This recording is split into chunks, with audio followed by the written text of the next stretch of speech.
Perishable food है जो हम लोग हम ये कह सकते हैं कि एवरी ईयर हॉर्टिकल्चर मान लीजिए, या फिर इसमें हॉर्टिकल्चर्स के अंदर हो गया, प्रोड्यूस हो गया, या फिर dairy, meat, poultry, fish, horticulture यानी फ्रूट एंड वेजिटेबल, सभी को मिला के अराउंड इतना हम लोग पेरिशेबल फूड है उसको ग्रोथ करते हैं, जनरेट करते हैं।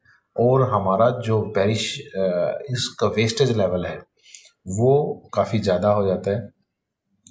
जैसे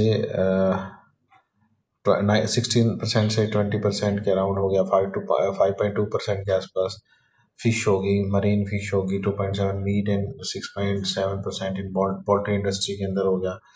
अगर इस चीज़ को हम सारे को कैलकुलेट करें तो अराउंड हमारा 92.651 करोड़ का जो है वो एस्टिमेट इसकी वैल्यू है, इसको एनुअल लॉस वैल्यू जिसको हम कह सकते हैं वो होती है।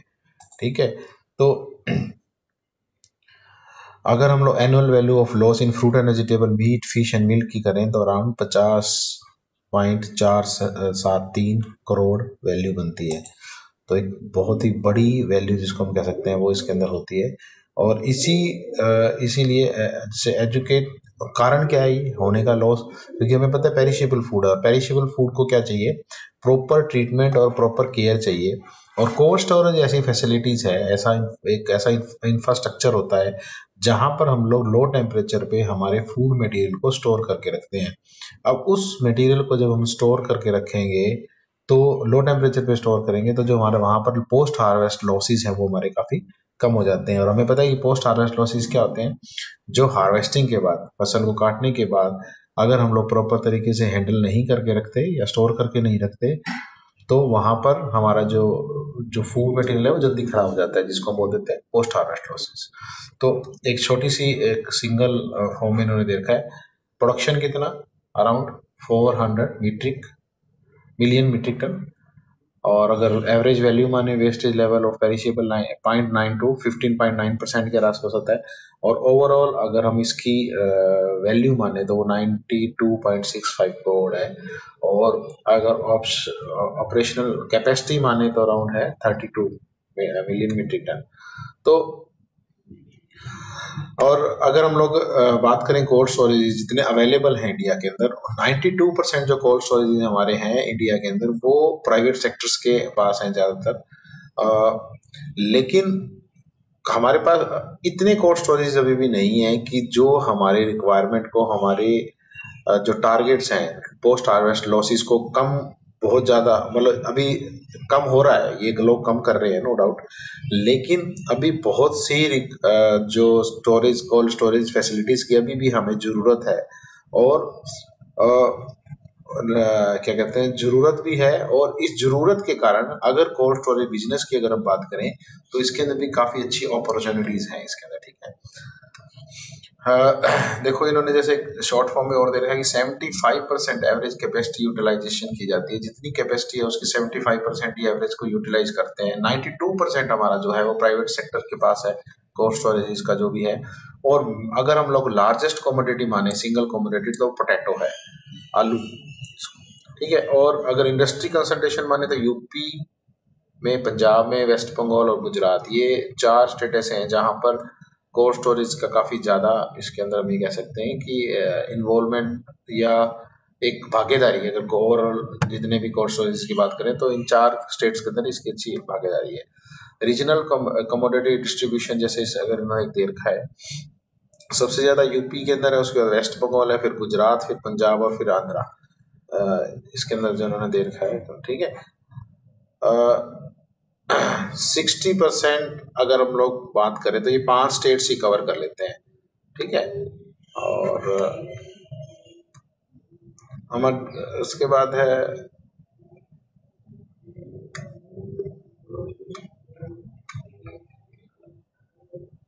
हाँ, ये कोल्ड स्टे, अगर हम लोग एरियाज, इसमें कुछ एक एरिया दे रखे हैं कि कौन कौन सी कमोडिटी है जिसके लिए, जैसे एप्पल्स हैं, एप्पल हिमाचल में ज़्यादा होते हैं, दिल्ली एनसीआर के अंदर इनका काफ़ी ज़्यादा इनको मंगवाया जाता है। मिजोरम, अरुणाचल, अगर यहाँ पर हम लोग पोटेंशियल स्टेट्स की अगर बात करें कि अपने को कौन से स्टेट के अंदर कौन से कमोडिटी, जैसे एप्पल का करें, मैंगो को करें, कीवी को करें, अनियन को करें, बनाना को करें, तो इन्होंने एक टेबल फॉर्म में दिया हुआ है जहाँ पर जैसे इन्होंने देखा कि कोल्ड चेन होगा, ऑनियन है, जैसे गुजरात और महाराष्ट्र के अंदर ज़्यादा अच्छा स्कोप है अगर वहाँ पे किया जाए, तो कौन से टाइप की टेक्नोलॉजी जो यूज़ करने की इसमें बात की है वो है। जैसे कीवी के लिए अगर अरुणाचल प्रदेश है वो एक अच्छा वहाँ पर पोटेंशियल स्टेट है, और कोल्ड चेन और मॉडर्न पैक हाउस इसके अंदर वहाँ पर इनका अगर हम लोग करें तो ज़्यादा अच्छा उसके अंदर रहता है।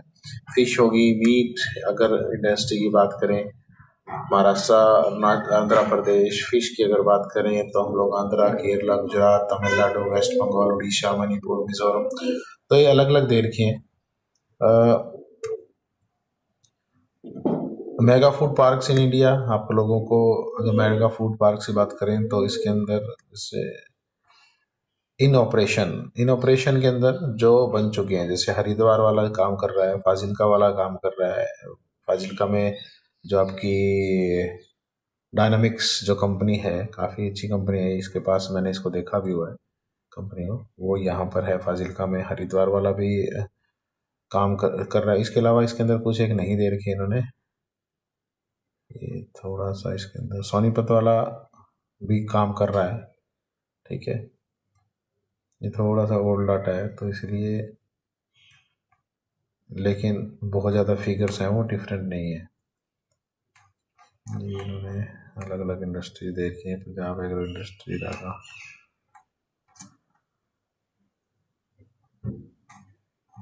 एक टेबल फॉर्म में है। इरेडिएशन कहाँ कहाँ पर होता है इसके अंदर, जैसे गुजरात, राजस्थान, यूपी और गोवा, जहाँ पर इरेडिएशन यूज़ किया जाता है। इरेडिएशन क्या चीज़ है वो आप लोगों को थोड़ी सी आइडिया दिया था, लेकिन आप लोगों को और होगा तो मैं ज़्यादा आपके जब सिलेबस में आएगा तो बता देंगे रेडिएशन बेसिकली चीज़ क्या है। तो ये छोटी सी दिखाने का मेन पर्पज़ ये था टेबल कि आप लोगों को आइडिया लग जाए कि कोल्ड चेन्स के बारे में गवर्नमेंट का क्या सिस्टम है, क्या चल रहा है। तो स्टोरेज ऑफ फूड, ये यहाँ से कर लेते हैं। Storage of food and storage condition, हमें पता है कि फ्रूट एंड वेजिटेबल है, अगर हम लोग पोस्ट हार्वेस्ट प्रोसेस की अगर बात करें तो इसके अंदर फूड जो टेम्परेचर है एक बहुत इंपॉर्टेंट रोल प्ले करता है शेल्फ लाइफ के लिए। तो अगर हम लोग कोल्ड स्टोरेज के अंदर प्रॉपर तरीके से टेम्परेचर मेंटेन करके वो स्टोर करेंगे तो जो फ्रूट एंड वेजिटेबल्स हैं इनकी जो शेल्फ लाइफ है वो काफ़ी अच्छी रह जाती है। और उसके अलावा अगर हम लोग कोल्ड स्टोर के अंदर एक रेफ्रिजरेशन सिस्टम बात करें, the ideal environment condition for storage of fresh fruits and vegetable is the lowest temperature which does not cause chilling injury. मतलब क्या है, कोल्ड स्टोरेज का एक है रेफ्रिजरेशन टेम्परेचर के ऊपर अगर हम लोग फ्रेश फ्रूट्स एंड वेजिटेबल को स्टोर करके रखते हैं तो उसका बेनिफिट ये होता है कि लो टेम्परेचर पे स्टोर होने से उसकी शेल्फ लाइफ भी बढ़ जाती है, और इस टेम्परेचर के ऊपर चिलिंग इंजरी होने के चांसेस वो भी क्या हो जाते हैं, कम हो जाते हैं, और एक्स्ट्रा हमें ट्रीटमेंट्स ज़्यादा कुछ करने की ज़रूरत नहीं पड़ती है। हाँ, लेकिन ये चीज़ तो है ही कि आप लोगों को जो टेम्परेचर मेंटेन करना इन कोल्ड स्टोरेज बहुत इंपॉर्टेंट होता है। अगर आप लोग लॉन्ग टर्म कर रहे हो, शॉर्ट टर्म कर रहे हो, तो वो उसके हिसाब से आपके टेम्परेचर वेरिएशन हो जाते हैं, उसके हिसाब से टेम्परेचर मेंटेन करना, उसके बाद इंसुलेशन सिस्टम है, कूलिंग सिस्टम है, वो भी चेंज हो जाते हैं। मैकेनिकल रेफ्रिजरेशन सिस्टम में अमोनिया, फेरॉन ये यूज़ की जाती हैं, गैसेस वगैरह यूज़ की जाती हैं जो हीट को क्या करते हैं, बाहर निकालती है। The expanded gas is then compressed, ये तो वही रेफ्रिजरेशन सिस्टम दे रखा है कि जो गैस है उसको कंप्रेस करते हैं, उसकी हीट को रिमूव कर देते हैं, और उसके बाद है circulating air over the tubes containing the hot tube, the gas liquefy, दोबारा उसको गैस को लिक्विफाई करते हैं, और ये साइकिल चलता रहता है, और जो प्रोडक्ट टेम्परेचर है वो ठंडा होता रहता, कम कंट्रोल होता रहता है, लो होता रहता है, ठीक है। उसके बाद करें food and many other commodities can be preserved by storage at low temperature which retards the activity of microorganisms. हमें पता है कि लो टेम्परेचर के ऊपर जो माइक्रो ऑर्गेनिजम्स हैं उनकी ग्रोथ को भी रोक लेते हैं, हम स्लो डाउन कर लेते हैं, और उसके अलावा कुछ एक बायोकेमिकल रिएक्शंस हैं उसको भी हम लोग कंट्रोल कर लेते हैं। तो हाँ, लेकिन हम ये कह सकते हैं कि हम लोग कोल्ड स्टोरेज हमारे भी दो तरह के हो जाते हैं कि हम लोगों ने वहाँ पर लॉन्ग टर्म करना है या शॉर्ट शॉर्ट टर्म करना है। तो कुछ प्रोडक्ट ऐसे हैं जहाँ पर हमें लॉन्ग टर्म करने की ज़रूरत पड़ सकती है, या हमारा जो टेम्परेचर का सिस्टम है या हमारा फैसिलिटी है उसके अंदर भी कौन सा प्रोडक्ट हम लोग स्टोर कर रहे हैं वो भी हमारे लिए बहुत ज़्यादा इम्पोर्टेंट हो जाता है। क्योंकि कुछ प्रोडक्ट ऐसे हो जाते हैं, जैसे अवेलेबिलिटी की अगर हम बात करें, अगर हरियाणा अगर हम बात करें या पंजाब की बात करें, तो वहाँ पर कौन कौन सा फ्रूट या वेजिटेबल हम लोगों ने स्टोर करके रखना है वो डिपेंड करता है। उसके अलावा अब जैसे अनियन है, अनियन के साथ हम लोग अगर एप्पल को स्टोर करके रख रहे हैं तो वो भी एक इम्पोर्टेंट चीज़ होती है कि हम लोग उसको स्टोर इकट्ठे नहीं कर सकते। तो ये काफ़ी चीज़ें हैं जो माइक्रो ऑर्गेनिजम्स, बायोकेमिकल रिएक्शंस ये तो खराब करती हैं, नो डाउट, फूड को स्पॉइल कर देती है। उसके अलावा ये जो फैक्टर्स हैं, ये जो स्मेल, ऑर्डर वगैरह, ये भी एक तरह से हम कह सकते हैं कि क्वालिटी फैक्टर्स होते हैं जो हमारे फूड मटेरियल की क्वालिटी को रिड्यूस कर देते हैं और उसकी जो मार्केट वैल्यू है उसको कम कर देते हैं। अगर long term storage of meat और fish product can only be achieved by freezing. हम लोग ये पता है कि हम लोगों को मीट प्रोडक्ट अगर कोई भी स्टोर करके रखना है तो वहाँ पर हम लोग रेफ्रिजरेशन टेम्परेचर पे नहीं रख सकते, वहाँ पर हमें फ्रीजिंग टेम्परेचर के ऊपर आना पड़ेगा, जिसको जो -15 डिग्री सेल्सियस, अराउंड हम ये कह सकते हैं -18 डिग्री सेल्सियस रहता है ज़्यादातर। और only products such as apple, tomatoes, orange, etc. can be frozen and close control to temperature necessary। हाँ, उसके बाद इन्होंने बोला कि जैसे एप्पल्स हैं, टमाटोज हैं, ऑरेंज हैं, इनको हम लॉन्ग टर्म स्टोरेज रख सकते हैं फ्रोजन टेम्परेचर के ऊपर। लेकिन लॉन्ग टर्म स्टोरेज के अंदर हमें काफ़ी लो टेम्परेचर के ऊपर चले जाते हैं। यहाँ पर हम लोग क्या करते हैं, आइस, मतलब यहाँ पर हमारे क्या है, जो वाटर है वो आइस में कन्वर्ट हो जाता है। तो यहाँ पर हमारे लिए टेम्परेचर को मेंटेन करना बहुत इंपॉर्टेंट हो जाता है, क्योंकि बार बार अगर आइस मेल्ट हो रही है फिर क्रिस्टल बन रही है फिर मेल्ट हो रही है तो उसके कारण जो प्रोडक्ट है उसकी फिजिकल चेंजेस भी उसके अंदर बहुत से आ जाएंगे, केमिकल चेंजेस भी आ जाएंगे, और जो हमारा टारगेट था स्टोर करने का वो टारगेट उसका अचीव नहीं होगा, यानी कि जो शेल्फ लाइफ है और उसकी जो क्वालिटी है वो मेंटेन नहीं हो पाएगी। Dairy products are produce from animal fats and therefore no living food stuff, they suffer from oxidation break down of their fat causing rancidity. हाँ, इनमें यही क्या है कि हम लोग एप्पल्स वगैरह को living type of food stuff मानते हैं, जबकि अगर डेयरी प्रोडक्ट्स की बात करें जहाँ पर एनिमल फैट्स आती है वो एक लिविंग स्टफ में नहीं आती। इसीलिए यहाँ पर जो चेंजेस आते हैं वो आते हैं oxidative rancidity, break down of fat हो जाता है, जिससे रेंसिड फ्लेवर, इसके अंदर एक ऑफ फ्लेवर जिसको हम कह देते हैं वो प्रोड्यूस हो जाता है। इसके लिए हमें क्या करना पड़ता है, पहले स्टोर करने से हमें पैकिंग प्रॉपर तरीके से जहाँ पर एयर को रिमूव करना है, और उसके बाद हम लोग है उसको हम लोग कोल्ड स्टोरेज के अंदर स्टोर करके रख सकते हैं। तो एक एक्स्ट्रा उसके अंदर क्या ट्रीटमेंट हमें देना पड़ जाता है या देना जरूरी हो जाता है। Heat load factors normally considered in cold storage design are. अगर हम लोग हीट लोड्स की बात करें, अगर कोई भी कोल्ड स्टोरेज अगर हमें डिजाइन करना है तो कौन कौन से जो फैक्टर्स हैं जो हमें माइंड में रखने हैं। एक तो है कहाँ से हीट का जो है वो लोड होता है। एक तो वॉल, फ्लोर, सीलिंग फैन, मतलब छत से, दीवारों से, फर्श से, वहाँ से हीट के आने के चांसेस होते हैं। उसके बाद है सोलर रेडिएशन, कितनी ज़्यादा विंडोज़ आप लोगों ने दी है उसके हिसाब उतनी ज़्यादा धूप की जो गर्मी है। Load due to ingression of air by frequent door opening. हाँ, उसके बाद है कि आप कितनी बार डोर, जितना ज़्यादा आपका बार टाइम डोर ओपन हो रहा है उतनी ही बारी में आप लोगों को क्या होगा, आपका जो फूड मटेरियल है, सॉरी, टेम्परेचर है वो क्या होगा, लॉस होगा। ठीक है, तो मिनिमम ओपनिंग बहुत इंपॉर्टेंट रोल प्ले करती है।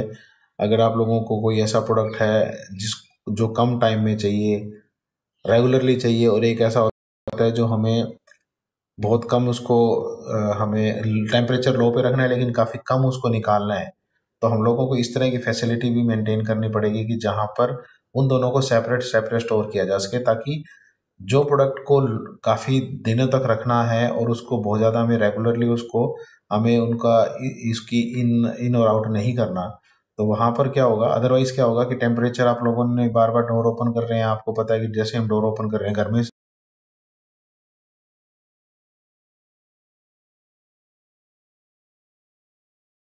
दरवाजा अगर बार बार खुलता रहे तो वहाँ पर वो क्या हो जाता है, अपनी जो हीट है, कोल्ड टेम्परेचर है वो हाई हो जाता है। तो उसके अलावा प्रोडक्ट लोड फ्रॉम इनकमिंग, कितना आप लोगों ने लोड किया हुआ है घर में। आप लोगों ने नॉर्मली देखा होगा घर का, अगर फ्रिज को आप पूरा भर के रख दोगे तो खासकर गर्मियों में तो उसको ठंडा होने में टाइम ज़्यादा लगता है। Heat of respiration of from storage, हाँ, जितना ज़्यादा आप स्टोर फूड प्रोडक्ट करोगे, उसके अलावा कुछ ऐसे हैं जो हीट को ज़्यादा प्रोड्यूस करते हैं, रेस्पिरेशन सिस्टम ज़्यादा करते हैं, कुछ जो फूड मटेरियल है वो कम करते हैं, तो उसके हिसाब से भी हम लोगों को ये फैक्टर का ध्यान रखना है। उसके अलावा है कितने वर्कर्स उसके अंदर काम कर रहे हैं, कितनी लाइट्स हैं, कितने उसके अंदर हीट प्रोड्यूस करने वाले वहाँ पर जो अपने इक्विपमेंट्स हैं वो भी एक हमारी काउंटिंग हो जाती है। उसके अलावा वर्कर्स का हो गया, कूलर फैन लोड, जो फैन अंदर एयर को सर्कुलेट करने के लिए लगाया जाता है, उसकी जो मोटर है वो भी हीट प्रोड्यूस करती है। लाइट्स अगर आप लोगों ने लगा रखी हैं तो वो भी एक important, equipments, ageing of equipments के अंदर भी कि आपका कितना टाइम से वो उसके अंदर वो कर रहा है, काम कर रहा है इक्विपमेंट, कितनी वो हीट को रिमूव करने की उसकी कैपेबिलिटी है, वो भी एक हमें देखना है। कुछ एक मिसलेनियस लोड आ जाते हैं। मिसलेनियस लोड के अंदर कई बार कोई मान लीजिए लीकेज आ गई, कोई सी इंसुलेशन प्रॉपर नहीं हो पाई, कहीं जगह से कोई स्पेस ब्रेक वो हो गया। उसके अलावा कई बार हमें क्या होता है कि आ, कुछ टाइम में कुछ दिन ऐसा हो जाता है या कुछ वीक ऐसा होता है जहाँ पर हमें डोर को बहुत ज़्यादा बार ओपन करना पड़ रहा है। तो ये भी कुछ एक फैक्टर्स हैं जो माइंड में रखने पड़ते हैं जब हम किसी भी कोल्ड स्टोर को डिज़ाइन करते हैं और उसके अंदर जो कूलिंग सिस्टम है उसको जब हम लोग लगाते हैं। उसके अलावा desire storage environment for environment of fruit and vegetable in cold storage जो दिया हुआ है, एक आपको टेबल फॉर्म ये जैसे दी हुई है। एप्पल्स के लिए कितना है, जैसे -1 to 3 है, और RH जो इसके लिए 90 to 98% आ गई है। उसके अलावा मैंगो, लीची, पोटैटो, ग्रेप्स, कैरेट, अलग अलग टेम्परेचर रेंज इनकी दी हुई है और लगभग अलग अलग इनकी RH दी हुई है। ठीक है। अगर हम लोग एक प्रोसेस की बात करें तो सबसे पहले क्या होता है, हार्वेस्टिंग। अगर हम लोग कोल्ड स्टोरेज के अंदर किसी फूड मटेरियल को स्टोर करके रखते हैं तो सबसे पहले हमारा फर्स्ट स्टेप होता है हार्वेस्टिंग। हार्वेस्टिंग के it is essential that fruit and vegetable are not damage during harvest and that they are keeped clean.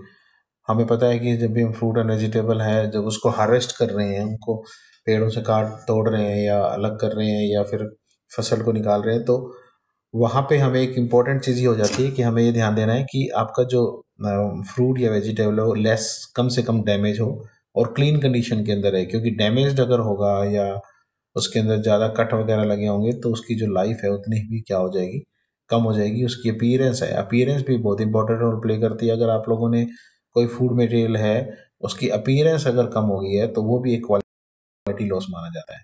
Dirty produce can introduce paste and, हाँ यही है कि हमें पता है कि डर्टी प्रोडक्ट होगा तो माइक्रो ऑर्गेनिज्म के साथ माइक्रो ऑर्गेनिजम्स हैं उनको भी क्या करेगा, इंट्रोड्यूस करेगा, या फिर हम कह सकते हैं कि उनको फैसिलिटेट करेगा ग्रोथ करने के लिए। ठीक है। तो शार्प नाइफ से करना है और ऑटोमेटिक सिस्टम है, या फिर पिकअप, जैसे कुछ फ्रूट वेजिटेबल है वो हैंड पिकअप होते हैं, वो किस तरह के होते हैं उसके हिसाब से इनको पहले हार्वेस्टिंग की जाती है। सेकेंड अगर स्टेप की बात करें तो उसमें handling, it is important that produce does not get dirty and damaged. वही है कि अगर आप लोगों ने हार्वेस्टिंग है वो क्लीनिंग उसमें कर ली तो आपको उसके बाद हैंडलिंग के टाइम में भी आपको एक चीज़ ध्यान देना पड़ेगा कि जो फूड मटेरियल जो भी हमारा है वो डर्टी ना हो, गंदा ना हो और डैमेज ना हो। Careful handling should be the rule. The best option is for produce to be prepared for storage in field and, देखो केयरफुल हैंडलिंग है वो एक अच्छा रूल हम मानते हैं। हम लोगों ने पहले भी और भी प्रोडक्ट्स के बारे में पढ़ा था कि एक प्रॉपर हैंडलिंग बहुत इंपॉर्टेंट रोल प्ले करती है आपके फ्रूट एंड वेजिटेबल ही नहीं, कोई भी फूड मटेरियल की अगर हम बात करें, चाहे वो मीट इंडस्ट्री की बात करें या सीरियल पल्सेस की बात करें, किसी भी कंडीशन की बात करें। और बेस्ट ऑप्शन इसमें जो ये माना जा रहा है, इनका जो बेस्ट ऑप्शन ये कहना चाह रहे हैं कि अगर जो हम लोग अगर जो फैसिलिटी जो फील्ड है, खेतों में ही हमारा कोई ऐसी स्टोरेज फैसिलिटी बन जाए या ऐसा हैंडलिंग सिस्टम बन जाए जिसके जिससे क्या है कि हमारा जो डैमेज होगा उतना ही क्या होगा, चांसेस हैं वो कम हो जाएंगे, और लॉसेस हैं वो भी उतने ही कम हो जाएंगे। क्योंकि हम लोग जब भी कोई भी कमोडिटी को अगर हम लोग ट्रांसपोर्ट करते हैं तो ट्रांसपोर्ट के टाइम में भी काफ़ी लॉसेस हो जाते हैं, काफ़ी लॉस होते हैं उसके अंदर भी। तो अगर हमारी फील्ड के अंदर ही हमारा फूड मटेरियल का अगर कोई स्टोरेज फैसिलिटी बन जाती है, तो वहाँ पर जो लॉसेस हैं वो जो ट्रांसपोर्टेशन के टाइम में जो लॉसेस हैं उनसे बच सकते हैं। ठीक है, तो this considerably reduce the amount of handling and you will keep damage. तो उसके अलावा खर्चा भी कम हो जाएगा, उसके बाद डैमेज आपको बता दिया वो भी मिनिमम हो जाएगी, और उसके बाद है कि हमें जो कूलिंग करने का जो टाइम है हमारे फ्रूट एंड वेजिटेबल्स को या कोई भी कमोडिटी को, वो भी हमें टाइम हमारा हम जल्दी उसको कर पाएंगे, और जितनी जल्दी हम लोग उसको टेम्परेचर लो पे मेंटेन करेंगे उतना ही हमारा फूड मटेरियल है वो क्या होगा, उसकी शेल्फ लाइफ बढ़ जाएगी, मतलब उसकी हम लोग शेल्फ लाइफ को कंट्रोल कर पा रहे हैं।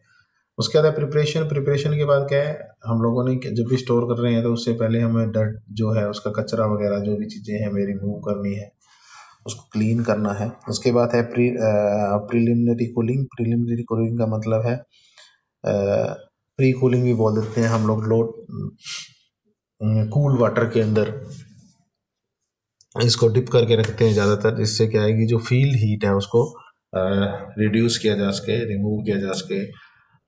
जो हमारे पास क्लीन प्रोडक्ट जो भी क्लीन फ्रूट या वेजिटेबल वगैरह आया है उसको हम लोग प्री कूलिंग कर लेते हैं। प्री कूलिंग से क्या होगा, फंगस वगैरह का कोई ऑप्शन लगा हुआ है, कुछ लगा हुआ है, या फिर और भी कुछ चीज़ें हैं उसको हम लोग रिमूव कर सकें। ठीक है, उसके बाद है कई बार क्या है, जैसे suitable alternative is to pick the produce either early in the morning when it is cool और late in the evening and leave it. इन्होंने ये कहा है कि आप लोग बेस्ट जो अल्टरनेटिव क्या होता है कि या तो मॉर्निंग में सुबह सुबह या शाम के टाइम जो प्रोडक्ट है उसको, फसल को हमें हार्वेस्ट करना चाहिए, ताकि वो टेम्परेचर उसका क्या रहे, मेंटेन रहे। मतलब लो टेम्परेचर के हम लोग अगर हम जब वहाँ पर ठंडक में हम उसको तोड़ेंगे तो हमें जो कूलिंग करने का जो हमारा टाइम है, हमें कूलिंग टाइम हमारा कम हो जाएगा, हमें कम करना पड़ेगा। और दूसरा हमारी जो क्या कहते हैं, अगर हमारा डिले भी होता होगा कूल करने के लिए तो वो भी हमारा रिकवर हो जाएगा। स्टोरेज कंडीशन के अंदर टेम्परेचर क्रिटिकल टेम्परेचर होता है हर फूड एंड वेजिटेबल के लिए। अगर हम लोग बहुत ज़्यादा लो टेम्परेचर में किसी फूड और वेजिटेबल को ले जाएंगे तो चीनी डैमेज या चीनी इंजरी होने के भी ज़्यादा चांस रहते हैं। जैसे कैरेट्स फॉर एग्जांपल ब्लैक और सॉफ्ट हो जाती है, और स्ट्रक्चर ऑफ पोटैटो भी डिस्ट्रॉय हो जाता है। आपने देखा होगा कि कई बार सॉफ्ट सॉफ्ट से आलू होते हैं तो कहते हैं भी आलू स्टोर बने रहता है। ठीक है, तो टेम्परेचर एक इम्पोर्टेंट रोल प्ले करता है। आप लोगों ने कौन से टेम्परेचर के ऊपर स्टोर करके रखना है, किस टाइम तक रखना है, वो काफ़ी चीज़ें हैं वो इम्पोर्टेंट रोल प्ले करती है। टेम्परेचर के साथ साथ अगर हम बात करें, जैसे 0 to -4 स्टोर 4 to 8%, और ऊपर जो दी हुई है आपको टेबल्स दी हुई है वो आप लोगों को उसको भी देख सकते हो प्रॉपर। और उसके बाद रिलेटिव ह्यूमिडिटी बहुत इंपॉर्टेंट रोल प्ले आप लोगों को अदा करती है, क्योंकि अगर हम लोग आरएच मेंटेन नहीं करेंगे तो एक्सेसिव मॉइस्चर लॉस होने के चांसेस है वो उसके अंदर रहते हैं।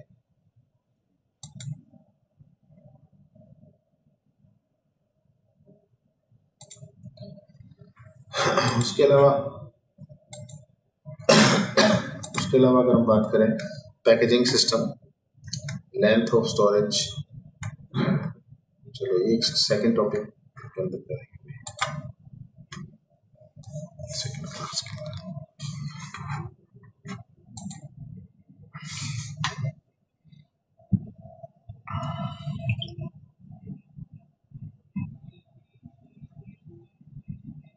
डायल किया गया नंबर अभी व्यस्त है।